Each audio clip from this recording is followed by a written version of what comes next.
Hello everybody and welcome back to Canned Goods, the show all about the movies that we'll never see. Everybody knows King Kong. Upon the original movie's release in 1933, the world was introduced to one of the most recognizable characters in the history of fiction. The movie has been parodied and referenced countless times, and the movie's been remade many times over. Plain and simple, it's iconic. But King Kong was only possible thanks to one man, Willis O'Brien. O'Brien pioneered visual effects in the film industry in the early 1900s, specifically stop-motion animation, so if you're a fan of Nightmare Before Christmas or The Fantastic Mr. Fox, you have him to thank. But what a lot of people don't know about him is that the only reason he got involved with King Kong in the first place was because of his own failed film. So today we're going to talk the development, plot, and cancellation of Willis O'Brien's canceled adventure epic, Creation.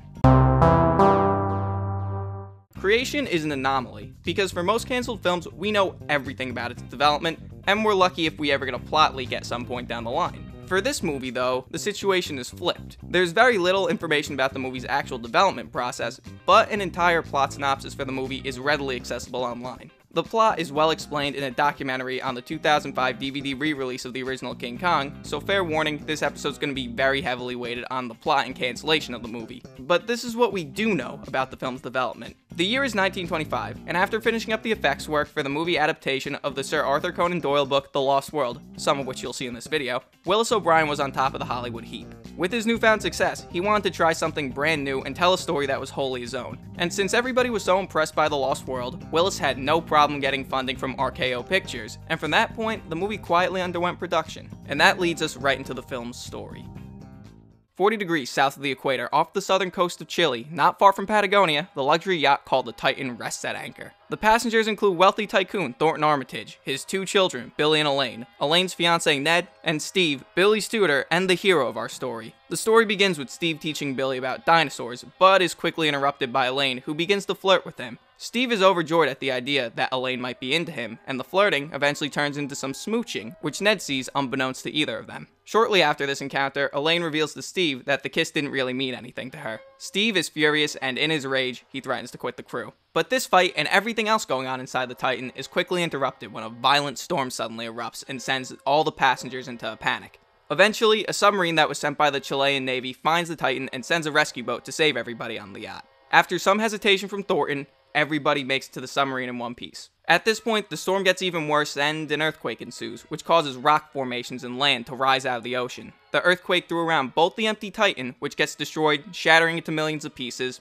and the submarine, which gets pulled deep underwater and eventually surfaces and finds itself at the bottom of an extinct volcano. Some of the party exits the submarine and decides to explore this new and exotic locale, and quickly have their worlds rocked when they discover that dinosaurs not only exist, but they live on this island. Steve suggests fleeing to a safer area, but Ned objects. But their conversation is quickly interrupted by a brontosaurus stampede, which chases Steve and some nameless sailors into the surrounding jungle. Once they have a moment of safety, they decide there's only one shot at making it through this. They need to get to higher ground. The party eventually comes to a river of rushing rapids. Steve grabs a vine and swings across to the other shore with the vine snapping as he lands. Meanwhile, the nameless sailors of the party try to cut down a tree to make a log bridge to cross the river. But before they could, they're attacked and are mauled to death by a prehistoric rhino-like animal known as an Arsinotherium, which on this island is the size of 20 elephants. The sailors that weren't mauled to death decide to take their chances and dive into the rapids to run away, and they don't make it either. Steve is powerless to do anything to help. He's trapped on the other shore. So shaken, he returns to the group of people still at the submarine and informs everybody about the sailors' fates.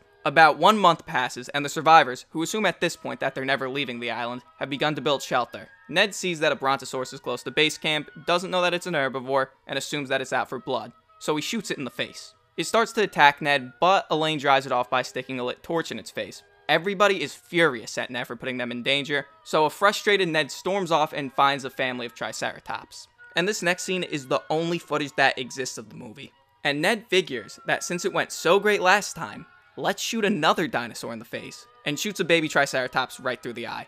Baby Tops falls to the ground, writhing in pain, and Mama Tops is none too pleased about that, so she chases Ned down and gores him to death. Steve takes command of the remaining survivors and decides that their best bet at getting off the island will be to fix the submarine's radio. After salvaging it from the submarine, Steve comes to the conclusion that the only thing they need to get the radio working is materials for a new Leyden jar. Everybody goes looking for a replacement, and on their search, Billy, Elaine, and Steve eventually stumble upon temple ruins full of treasure. Elaine falls, hits her head, and is almost abducted by a pterodactyl before Steve jumps in and fights it off. Immediately after the scuffle, a stegosaurus sees our trio and chases them into the temple, which they discover is the home of a family of Tyrannosaurus rexes. They find themselves trapped between the stegosaurus and Mother T-Rex, and as they take in their final moments, fate intervenes. The stegosaurus and T-Rex notice each other, lock eyes, and nothing else matters.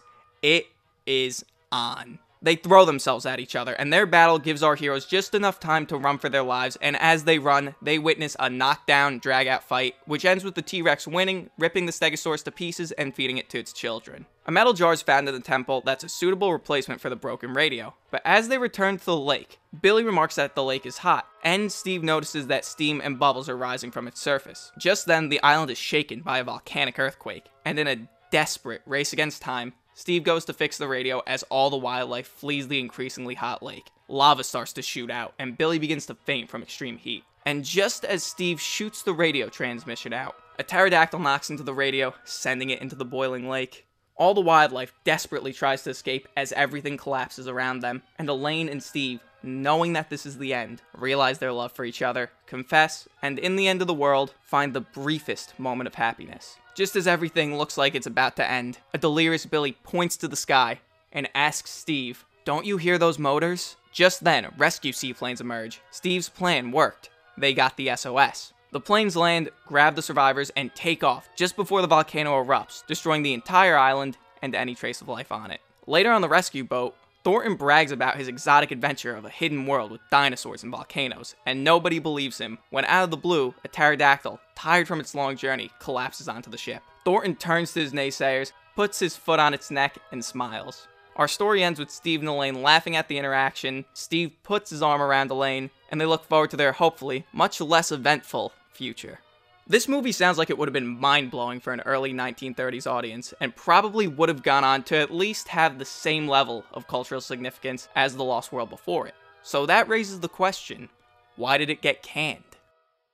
By the end of 1931, O'Brien had spent $120,000, or about $2 million after inflation, on the movie's production, which would have been fine under normal circumstances, but he only had about 20 minutes worth of footage to show for it. One of the producers at RKO, named Miriam Cooper, believed the story was boring and lacked action, and recommended canceling the movie. So with a loss of money and little to show for it, the film was canceled.